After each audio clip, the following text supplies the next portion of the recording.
Hello and welcome to the I Hate Drums podcast with me, Mark. I'm your teacher for this series where we're working through my book Intermediate 1, and this contains all the elements that are expected of you as a drummer playing grade 3.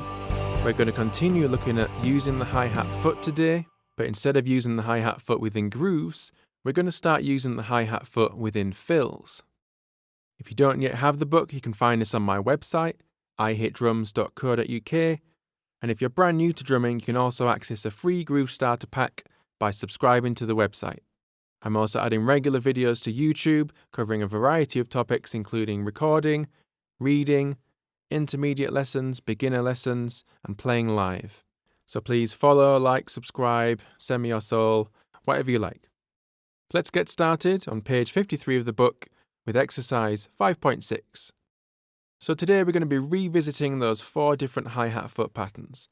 And just as a reminder, the first variation was the hi-hat foot on beats 2 and 4. The second variation had the hi-hat foot on beats 1, 2, 3, 4. The third variation, we had the hi-hat foot on every and count, so the offbeat. And the fourth variation, we had the hi-hat foot falling on every 8th note, so 1 and 2 and 3 and 4 and. And just as we used the same 6 grooves for each of those variations last time, we're going to use 4 different fills with these different variations today.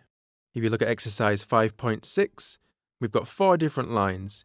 Each line starts with a simple groove in the first bar and then a fill in the second bar. And you'll see that the hi-hat foot pattern continues from the groove into the fill. And this is what I want you to get comfortable with today.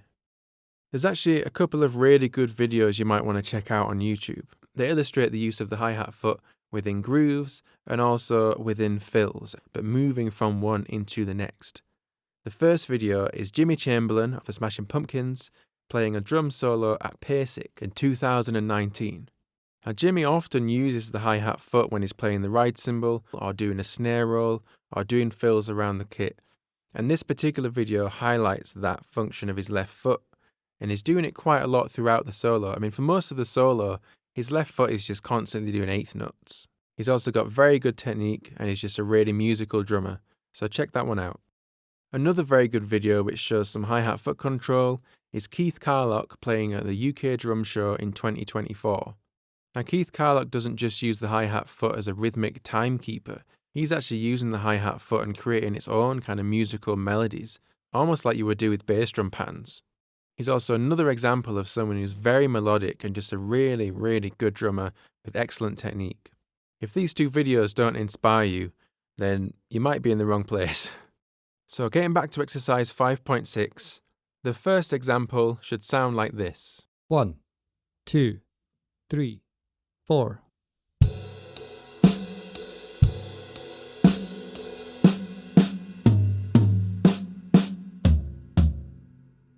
So you can hear that hi-hat foot continuing throughout there.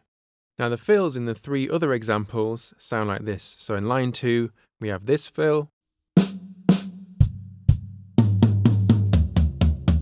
In line 3, we have this fill.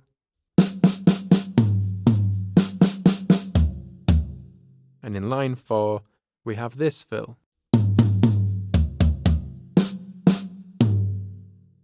And for anyone that's worked through a beginner's guide, you might have seen these fills before, because these featured in exercise 8.1 of the last book. So for the following 3 exercises, we'll be using these same 4 fills. So set a metronome to a comfortable speed and try all the examples in exercise 5.6 with the hi-hat foot falling on beats 2 and 4. So in exercises 5.7 to 5.9, we have those 3 other hi-hat foot variations with the same 4 fills.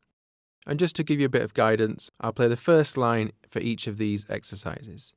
So exercise 5.7, the first line with the hi-hat foot falling on 1, 2, 3, 4 should sound like this.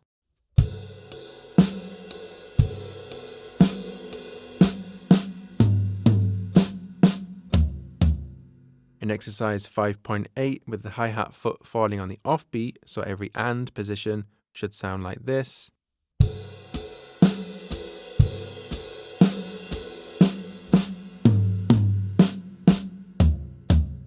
And finally, exercise 5.9, The first example with the hi-hat foot on every 8th note should sound like this.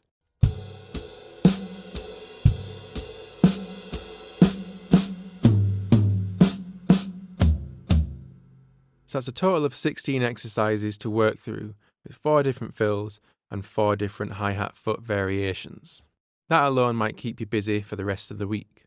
But if that's come together quite quickly, let's look at the key grooves for the next song we're going to do. This is called Club Hi-Hat Foot. Key groove 1 is quite straightforward. We just got the ride cymbal playing 1, 2, 3 and then on beat 4 we have a crash with a snare drum, not a bass drum, so watch out for that one. Key groove 2 features in section B, and this is the first time we're going to be using the hi-hat foot within a groove in the song. And the groove itself you've already played in exercise 5.2, so it shouldn't be too difficult, assuming you've practiced. Have you practiced? Key groove 3, we've got a hi-hat groove now, and this might be a little bit tricky because we actually have a bass drum on the A of 2. Now previously we've looked at the snare drum being on either an E or an A, but not the bass drum. But the same principle applies here. This bass drum pattern is actually a bit more of a grade 4 kind of level, but I thought it'd be nice to give you a little bit of a teaser of what's to come. So that bass drum that's falling after the AND of 2 and before beat 3, that is the A of 2. So make sure that's falling in between the hi-hats, and don't add extra space for that bass drum. The hi-hat pattern should remain consistently playing 8th notes. Key groove 4 is a very straightforward groove. We just got the money beat up until beat 4. And once you get to beat 4, you've got a single slash. Now we talked about this in the introduction chapter. This is actually a fill cue. It says fill above. So all you need to do in this particular beat is make up your own fill. And that could be a single hit on beat 4. You might do 2 8th notes, 4 and. You might do 16th notes, 4 eander, or any variation of those 16th note rhythms.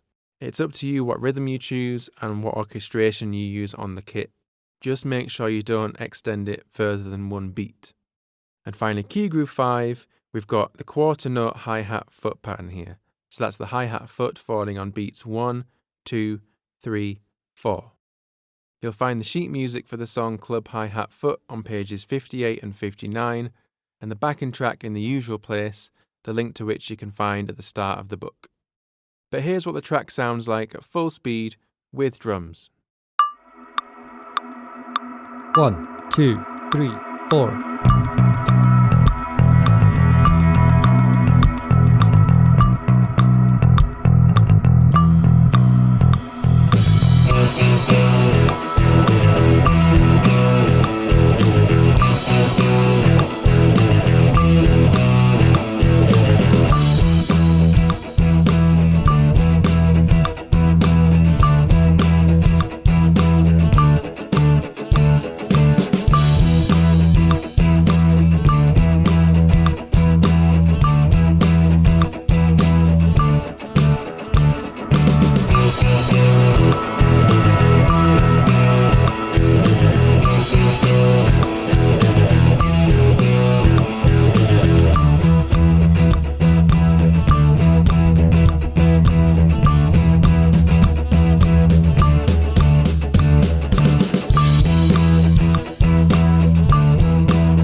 Okay, I hope you liked that one.